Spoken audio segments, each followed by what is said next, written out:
كيقولوا بلي أول حاجة كترجع الإنسان فاش كيفيق من الغيبوبة هي حاسة السمع. كنت كنسمع صوت ديال طقطقة خفيفة بحال عود ديال الحطب كيطرطق في شي عافية هادية. من موراها جات حاسة الشم، ما شميتش ريحة ديال الغمولية شي قبو مظلم ولا ريحة السيمة الباردة اللي كنت كنتخيلها. شميت ريحة الخشب الأرز تبغ الفاخر وواحد النسمة دشعت الرجولي كيدوخ. حليت عيني ببطء، الشقيقة كتضرب في مؤخرة ديال راسي بحال شي مدرقة بعيدة. رمشت شحال من مرة باش نولف الضوء خافت، توقعت نلقى راسي مربوطة بشي كرسي ولا مسجونة في شي بلاصة مهجورة، ولكن داكشي اللي شفت خربق ليا قاع الحواس ديالي. كنت ناعسة فوق سرير ملكي عملاق مغطية بمانطة ديال الحرير كحلة ورطبة بزاف. الغرفة كانت شاسعة، الديكور ديالها كلاسيكي غارق في الألوان الداكنة، والضوء كان جاي غير من عافية شعلة فواحد الشميني كبير في الحيط المقابل. تقعدت بالزربة وجمعت المانطة لصدري، الأنفاس ديالي كتسارع.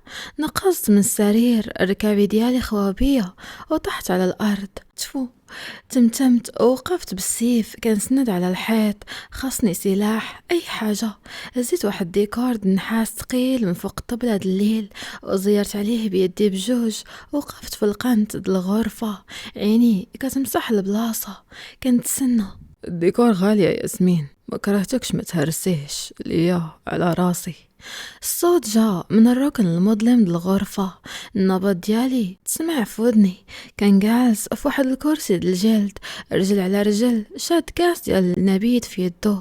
الظلام كان مخبي ملامحه، ولكن ديك الهيبة، ديك الطاقة اللي كتمتص الأكسجين د البلاصة عرفتها. شعل الضوء، غوت الصوت ديالي خرج قاصح ما فيه حتى رفة ديال الخوف. شعل الضوء وقف قدامي، ناض ببطء، حط الكاس ومشى جهة الساروت الضوء. البولاد الحيط شعلو. كان لابس غير قميجة كحلة طويل هالكمام وسروال الكحل، وجهه كان خالي من أي تعبير، قاصح بارد، وعينيه الكحلين كيشوفوا فيها بحال شي لوحة فنية كيملكها. شكون انت؟ زيرت على الديكور النحاس ووجهته ليه. اشنو بغيتي مني؟ فلوس؟ الوليد ما غيعطيك حتى ريال، غيصيفط لك البوليس وغتغبر في الحبس. سامي ابتسم ديك الابتسامة الجانبية المستفزة وخطا خطوة جهتي. باك دابا راه ملهي كيرقع الفضيحة د العروسة اللي هربات من العرس، كيقول للصحافة باللي مرتي فجأة. باك آخر حاجة كيفكر فيها هي يقلب عليك المحامية. الكلمات ديالو ضربوني، ولكن ما خليتوش يشوف الضعف. وعلاش أنا؟ سولته وكنتنفس بصعوبة. علاش كتبعني أنا بالضبط؟ شكون اللي مصيفطك؟ كريم؟ عادل؟ كاينة 1000 محامية في هاد المدينة، علاش مركز معايا؟ واش بغيتي نعاونك في شي قضية ولا شنو؟ حتى حد ما مصيفطني، جاوب بكل برودة وهو كيقرب خطوة أخرى. أنا اختارتك بوحدي، أنا جيت لراسي. لا، كذاب. غوت عليه، العقل ديالي كيربط الأحداث.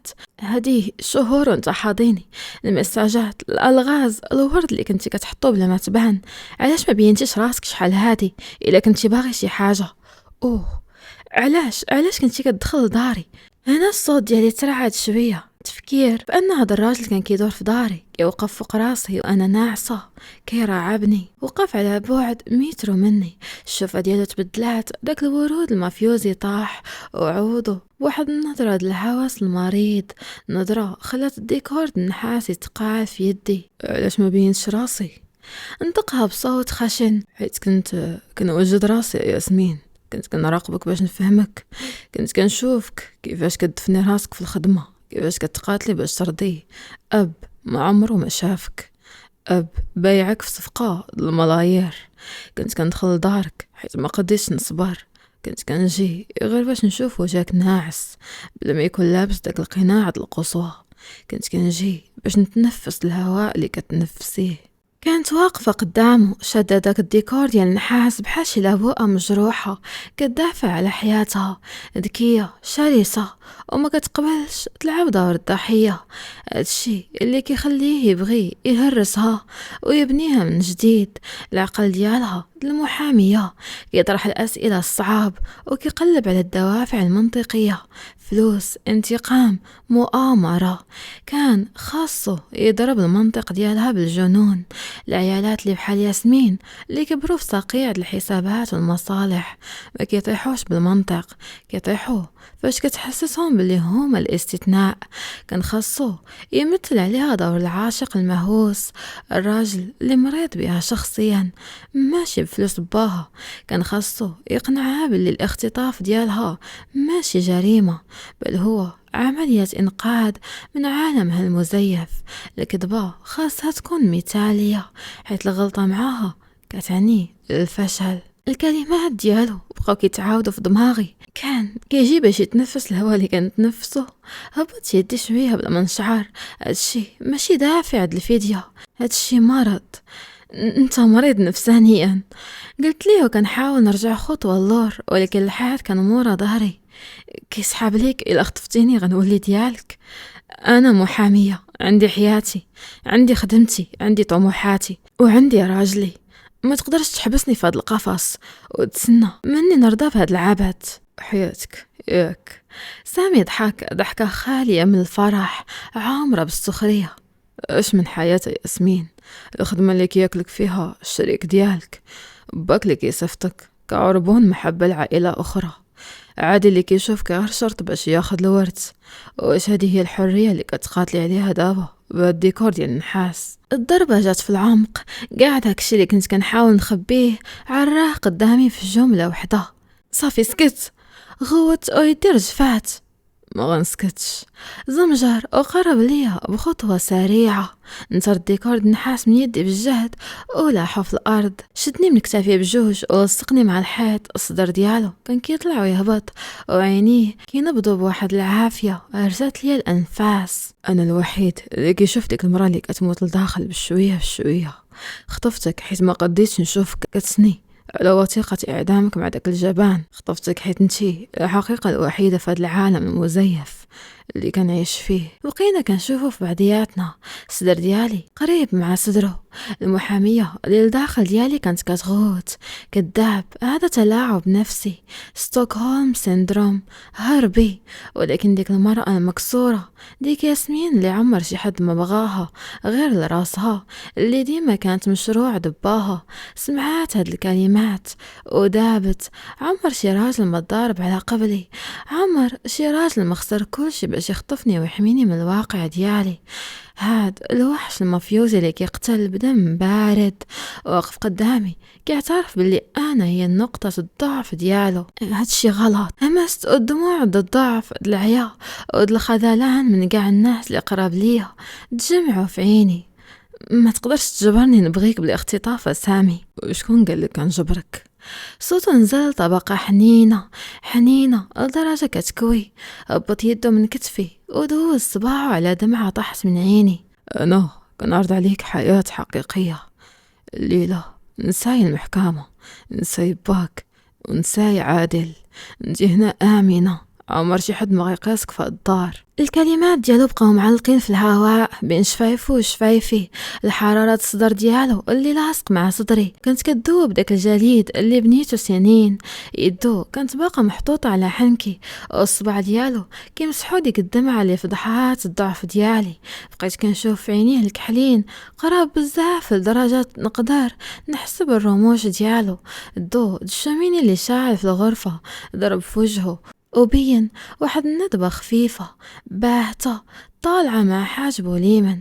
في ديك اللحظة العقل ديالي المحامية اللي ولف يسجل الوجوه، تواريخ والملفات بحال شي آلة ديال التصوير، بحال لا تضرب بصعقة كهربائية.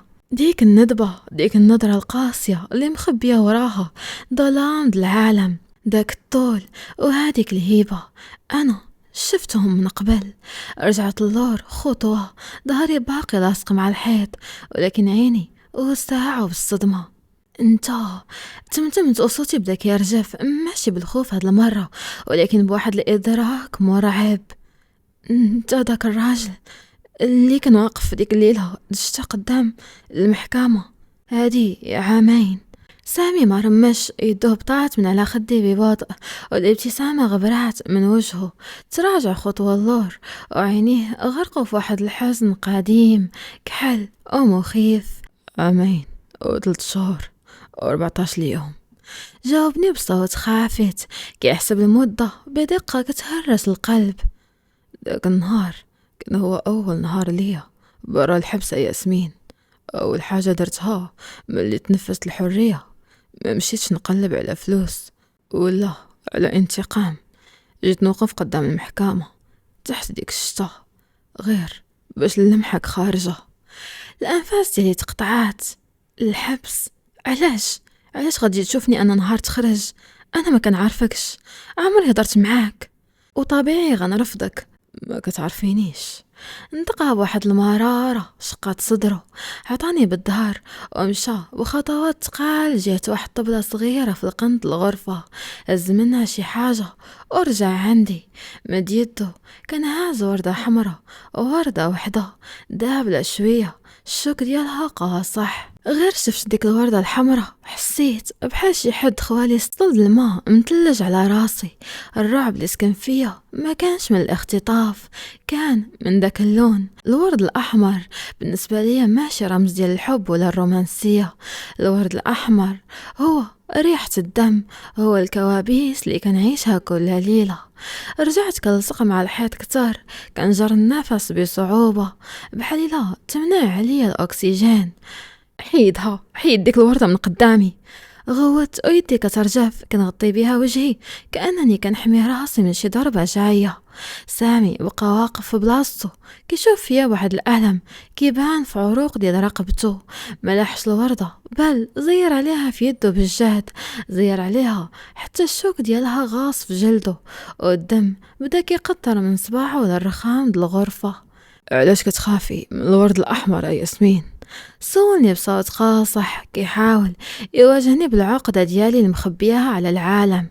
حيت باك كان ديما كيجيب بوكي الورد الأحمر الأم ديالك، كل مرة كان كيضربها فيها حتى كيسيل دمها. ولا حيت الورد الأحمر كان ديما هو الغطاء اللي كيزوق به كاع الجرائم اللي دار في حق عائلته. حلت عيني مصدومة، كانت ترعد بحال شي ورقة في مهب الريح. كيفاش عرفتي هاد الشي؟ هذا السر حتى حد ما كيعرفه. وشكون انت؟ حيت انا كنت تما. غوت والصوت ديالو زلزل جدران الجناح، لح ديك الوردة المدمية في الأرض وقرب لعندي بخطوات سريعة.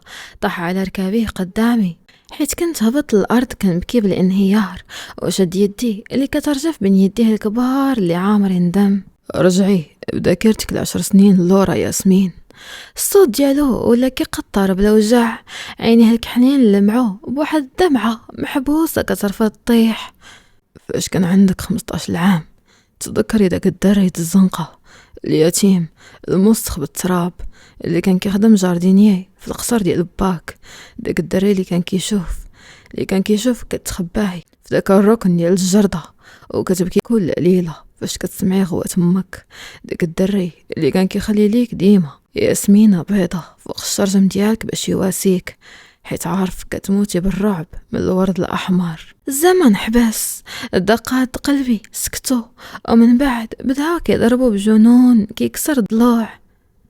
ياسمينة بيضة، الصوت ديال داك الشاب طفى في دماغي. داك الشاب اللي كان وجهه ديما شاحب ولكن عينيه كانوا كيلمعوا بواحد الدفا غريب. الشاب اللي كنت كنهرب لجهته باش نحس بالامان وسط داك القصر اللي كيشبه المقبره. سامي، همست ودموع الصدمه عماوني. ولكن انت غبرتي.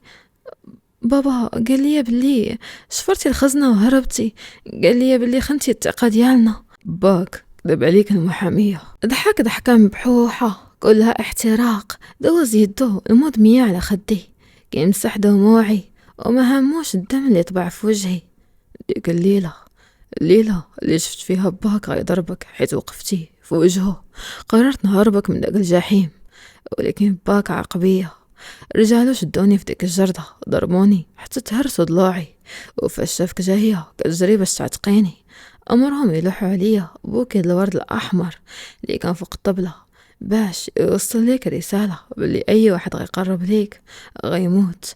ومن بعد لفق ليا تهمة السرقة ومحاولة القتل، غبرني في الحبس 10 سنين. سكت وجر نفس عميق كي يرجف. 10 سنين في جهنم ياسمين، كبرت وسط المجرمين وسط الدم، تعلمت نكون وحش باش نعيش، ولكن الحاجة الوحيدة اللي خلاتني ما نتسطاش في ديك الزنزانة هي انتي. انتي هي النور الوحيد في داك الظلام كامل. كان كيشوفها كترجف بين يديه وعينيها غارقين في الدموع. الحقيقة عراها قدامها، ولكن ماشي كلها. ما قالش ليها بلي الحبس قتل داك الدري البريء، وبلي اللي بقى دابا هو راجل مهووس كيعرف غير لغة ديال السيطرة. ما قالش ليها بلي الخطة ديالو كانت هي يكسب الثقة ديالها باش يدمر باها من الداخل، ولكن في هاد اللحظة وهو كيشوف الانهيار ديالها، الخطة ديالو ولات كتبان ليه تافهة. الرغبة اللي شعل فيه تجاهلها، حقيقة الهوس ديالو بيها حقيقية أكثر من أي انتقام. 10 سنين تمتمت يدي طلعت من المنشعر قاص ديك الندبة اللي فوق حاجبه. هادي ماشي ندبة ديال شي مافيوزي، هادي طبعة ديال الظلم اللي عاشوا بسبابي، بسباب عائلتي. كل شي توضح دابا، الاختطاف، الهوس، المراقبة في صمت العامين من بعد ما خرج. هذا الراجل ما خطفنيش باش يأذيني، هذا الراجل خطفني حيت بقى وفي لداك العهد القديم دا الجردة. ضحى بشبابه في الحبس وخرج كيبني راسه في ظلام العالم السفلي، كيتسنى اللحظة المناسبة غير باش يوصل لواحد المستوى يخليه يقدر يواجه بابا ويخطفني من داك العرس الملعون. الكره اللي كنت كنحس به من جهته قبل دقائق تبخر بحال قطرة ديال الماء فوق العافية. الخوف تحول لواحد ذنب قاهر، لشفقة، ومن بعد لواحد الانجذاب جنوني مرعب ومظلم. هبط عيني لديك الوردة الحمراء اللي طايحة في الأرض، ومن بعد شفت صباعه اللي كيقطروا بالدم. اسمح لي، همست وشاقد البكاء قطعت لي صوتي. اسمح لي يا سامي. انحنيت لجهته، هزيت يده المجروحة اللي تقبعت بالشوك وبالساب ببطء. كان مزج الدموع ديالي بالدم ديالو. سامي تجمد، الأنفاس ديالو حبسات وعينيه ساعة بصدمة. عمر شي حد ما حن عليه هاد الحنان كامل. ديك الليلة اللي كان مفروض نكون فيها في سرير راجل كنحتقره، لقيت راسي كنسلم أغلى ما كنملك الراجل دمراته عائلتي. اللمسات ديالو كانت كتحرقني وكتعتقني في نفس الوقت. عطيته شرفي، عطيته روحي وضعفي كامل. وسط النشوة كنت كنهز عيني كنشوف ملامحه المتشنجة، وكنقول في خاطري أخيرا لقيت راجل ضحى بحياته على قبلي. كنت عارفة بلي هاد التسليم، هاد الليلة الحمراء اللي جمعت جوج أرواح مجروحة في ظلام هاد القصر، ما هي إلا الهدوء اللي كيسبق العاصفة المدمرة، وبلي الانتقام المافيوزي عمره ما كينساه راسه وخا يتغلف بالحب. كيقولوا بلي الخوف والرغبة كيتولدوا من نفس البلاصة في الدماغ، بجوج بيهم كيسرعوا دقات القلب، بجوج بيهم كيقطعوا الأنفاس، وبجوج بيهم كيخليوك تفقد السيطرة. فاش قبلت ديك الجرحة اللي في يده حسيت بالدم ديالو كيتخلط مع دموعي. في ديك اللحظة داك الوحش اللي كيرعب المدينة كاملة تهرس. سامي جرني لعنده وبحال شي غريق كيلقاه أخيرا خشبة ديال النجاة بعد 10 سنين الغرق في بحر ديال الظلام. طيحني فوق داك السرير الملكي ببطء بحال لا كيحط شي تحفة ديال الزاج خايفها تهرس. الضوء العافية اللي شعلها في الشميني كان كيضرب في الحيوط الغرفة، كيرسم ظلال راقصة وكيصبغ كل شي بلون أحمر غامق، لون قرمزي. هادي ما كانتش ليلة عادية، هادي كانت ليلة قرمزية مكتوبة بالدم، العواصف والخذلان. يدو الكبيرة اللي باقة مجروحة تلوات على خصري، واليد الأخرى تخللات شعري كتجرني لجهته كتر. الصدر ديالي كان كيطلع ويهبط بسرعة بنفس الإيقاع ديال الصدر ديالو القاصح. ياسمين همس سميتي بين شفايفه، والصوت ديالو كان مبحوح كيقطر بواحد التملك أعمى. 10 سنين وأنا كنتخيل هاد اللحظة، 10 سنين وأنا كنحفر سميتك في الحيوط ديال ديك الزنزانة باش ما نتسطاش. الكلمات ديالو كانوا بحال شي تعويضة كدوب آخر قفل في الدرع المحامية ديالي. نسيت القوانين، نسيت الأب ديالي، نسيت عادل والصفقات. فهاد الليلة الهرمزية ما بقيتش أنا المحامية ياسمين العمراني، وليت غير ياسمينة ديال سامي، ديك البنت اللي لقات أخيرا الأمان في حضن الوحش. بدا كيحس ضعيف ديال الطيار البيض ديالي بصباع كيترعد شوية. داك الطيار اللي كان كيمثل قفص الزواج المصلحة طاح في الأرض ولا مجرد توب لا قيمة ليه قدام هاد العافية. كل بلاصة كيقيسها بصباعه كانت كتشعل فيها عافية. كان كيقبل كاع البلايص اللي كيحس بهم كيترعدوا بالتوتر، كيهدني، كيمسح كاع الآثار ديال ديك الحياة الكاذبة اللي عشتها قبل منه. الخطة ديالو كانت هي يهرسها باش يهرس باها، ولكن دابا هو كيستنشق الريحة ديالها، هو كيحس بالجلد ديالها كيترعد تحت صباعه. الخطة تحرقات، الانتقام ولا رماد قدام هاد الرغبة اللي كتاكله. كل تأوه كيخرج من شفايفها كيزيد يغرقه، فهواس ما عندوش قرار، بغا يمتلكها جسد وروح وعقل، بغا يطبع الروح ديالو في داخلها باش عمر شي راجل آخر ما يقدر يمحيه من ذاكرتها. فهاد الليلة هو ماشي مافيوزي اللي كيقلب على التأر، هو غير داك الدري الجردة اللي لقى الياسمينة ديالو أخيرا. العاصفة اللي كانت برا والشتا اللي كتخبط زاج الجناح كانت مجرد موسيقى تصويرية. العاصفة اللي في ديك الغرفة تلاحيت في ديك الهاوية بكامل إرادتي، حسيت بلي هذه هي أقوى لحظة في حياتي. عطيته أغلى ما كان ملك، شرفي، غروري والدرع ديالي. نعست في حضنه، راسي محطوط وقلبه اللي كيضرب بهدوء، ومغطية بديك المنطاد الحرير. ما كنتش عارفة بلي هاد الدفء وهاد الليلة القرمزية اللي خلداتها روحي كأجمل ذكرى كانت هي بالضبط السلاح اللي غيستعمل المافيوزي باش يقضي عليا فاش طلع الشمس. النهايات السعيدة كاينة غير في القصص الأطفال. في العالم الحقيقي ديال المافيا فاش كتعانق العافية كتدفى ليلة وحدة، ولكن كتعيش حياة كاملة كترقع في الحروق. حليت عيني ببطء والابتسامة باقة مرسومة على شفايفي. جسدي كان كله كيعطي الحريق، ولكن حريق لذيذ، حريق دليلة حمراء غتبقى محفورة بخلايا دماغي. مديت يدي لجنبي كنقلب على داك الصدر العريض اللي تخبيت فيه البارح من العالم، ولكن الفراش كان خاوي وبارد. نط بالزربة كنجر المنطع عليا ريحة العطر الخشبي والتبغ ديالو باقة في الغرفة، ولكن طفى تبخر، الشمين طفى وبقى فيه غير الرماد. الباب الحمام تحل، خرج سامي. الابتسامة ديالي تكسرات في جزء من الثانية قبل ما توصل لعيني.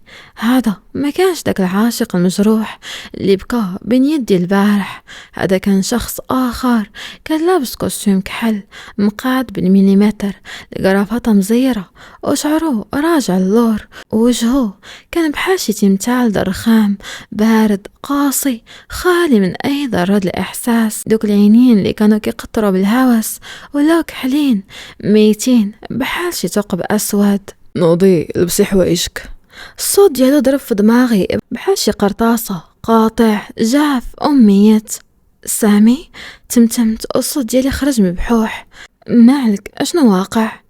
هز الطيار الابيض العرس ديالي اللي كان ملاح في الارض ولحو فوق السرير بكل احتقار. قلت لك نوضي تلبسي، ما عنديش الوقت اللي غنضيعه معاك. عطاني بالظهر ومشى جهة الباب. عندك 5 دقايق، الا ما نزلتيش غنخليك تخرجي الزنقة هكاك. تسد الباب موراه بالجهد، الخلعة شلاتني، قلبي اللي كان كيرفرف بالفرحة طاح تفرتت مع الأرض درخام. أشنو درت؟ واش درت شي غلط؟ واش هذا هو نفس داك الراجل اللي كان كيبوس الجرح ديالي البارح؟ لبست حوايجي بصباح كيترعدو. الطيار الابيض كان مكمش موسخ بقطرات خفاف ديال الدم. دم العذرية ديالي ولا الدم ديال يدو ديال الجرحات. شفت في المراية وجهي شاحب وعيني غارقين في واحد الخذلان كحل. هبط للدروج بحال شي جثة كتمشى، كان كيتسناني في واحد الكاتكات كحلة. ركبت حداه بلا ما نطق حرف، ديما الطوموبيل والصمت اللي طاح بيناتنا كان كيخنق. سامي عافاك هضر معايا، اشرح لي شنو واقع. حاولت نشد يدو اللي شادة الفولو ولكن انترها بالزربة بحال إلا قاصو شي سم. ما محتاجش نسمع صوتك دابا. انتقى هو كيشوف نيشان في الطريق، الدموع تجمع في عيني. كرامتي كمحامية وكأنثى عطاتو كل شي. تهرسات في ديك الطوموبيل. فجأة الطوموبيل وقفات، هزيت راسي كنشوف من الزاج، قلبي سكت. حنا قدام الباب الحديدي ديال الفيلا د بابا. اشنو كدير؟ علاش جبتيني لهنا؟ غوت الرعب شل اطرافي. سامي عافاك الله، بابا غيقتلني، الصفقة رهبت، الفضيحة كبرات، ما نقدرش نرجع لداك القفص. انت قلتي لي غتحميني ياك. التفت عندي، النظرة ديالو كانت حادة بحال شي مصلح علاقة، ولكن واحد العرق في جنبو جو كان كينبض بالتوتر واخا كيحاول يخبيه. نزلي، علاش كدير هكا؟ انت قلتي لي انا ديك. انتي ما ديالي ما ديال حتى حد. غوت في وجهي وضرب الفولون بالجهد خلى قلبي يسكت. انتي مجرد عمراني، انتي بنت الراجل اللي لفق ليا التهمة ودمر 10 سنين من حياتي. واش كيصحاب ليك بصح غنبغي بنت ديال داك الميكروب؟ الكلمات ديالو كانوا بحال شي خنجر كيتلوى في صدري. جبد من الجيب ديال الكوستيم ديالو ظرف كحل مختوم بالشمع الحمر ولاحو في حضني بكل قسوة. غتعطي هاد الرسالة لباك، نطق ببرودة قاتلة. قولي ليه بلي جارديني هاد الجردة كيسلم عليك. قولي ليه بلي بنته الصفقة الرابحة ديالو دوزت الليلة في سريري، وبلي الزواج اللي كان غيعتق بيه الشركة ديالو ولا أكبر فضيحة. حليت فمي ولكن الأكسجين تقطع. استخدمني الاعتراف بالماضي، الوردة الحمراء، الدموع والليلة القرمزية اللي عطيته فيها روحي. هادشي كامل ما كانش حب، كان مجرد خلطة الانتقام. أنا كنت هي السلاح اللي استعملوه باش يضرب الشرف ديال بابا يخرب ليه صفقة الملايير من الداخل. أنا كنت غير أداة. حليت الباب ديال الطوموبيل ونزلت بحال شي مرأة فاقدة الذاكرة. الزعج طلع والكاتكات كحلة زادت بسرعة جنونية، مخلية وراها غير الغبرة وروح وحدة ميتة كليا. وقفت قدام الباب ديال الفيلا، رجلي خواو بيا. حليت الظرف الكحل بصباع كيترعدو، كانت فيه ورقة وحدة مكتوبة فيها: خديتي مني 10 سنين من حريتي، اليوم خديت منك شرفك، دمرت صفقتك ولطخت سميتك في السوق. هذا غير البداية العمراني. سامي. الورقة طاحت من يدي، ركابي ديالي خواو وطحت على الأرض السيمة الباردة قدام الباب الحديدي. كنغوت واحد الغوتة صامتة مكتومة كتقطع الحنجرة، غوتة الخذلان، الاحتراق القلب اللي تهرس ل1,000,000 قطعة ومبقاش صالح لتا شي حاجة.